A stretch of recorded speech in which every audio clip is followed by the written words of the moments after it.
ছোটবেলার বড়দিন। খেন্তিমা তুই কি করছিস?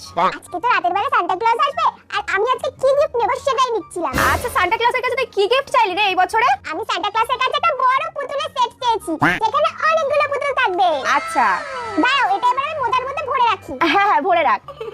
আচ্ছা খেন্তি অনেক রাত হয়ে গেছে কিন্তু এবার ঘুমিয়ে পড়ো। ওই তো খেন্তি ঘুমিয়ে পড়েছে, এই ফাঁকে গিয়ে গিফটটা রেখে আসি, তাহলে মেয়েটা খুব কষ্ট পাবে, ভাববে সান্টা ক্লজ ওকে গিফটই দেয়নি। যাই আমি গিয়ে গিফটটা রেখে আসি।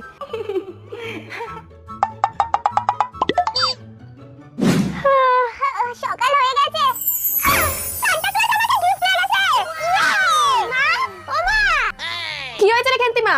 মা, এই দেখো সান্টা ক্লজ আমাকে গিফট দিয়ে গেছে। তুই খুশি হয়েছিস তো মা? হ্যাঁ মা, আমি খুব খুশি হয়েছি, খুব খুশি হয়েছি। মা, আমি যাই জিনকে ডুগডুগিকে দেখে আসি আর দেখি ওদের সান্টা দাদু কি গিফট দিল। আচ্ছা সাবধানে যাস।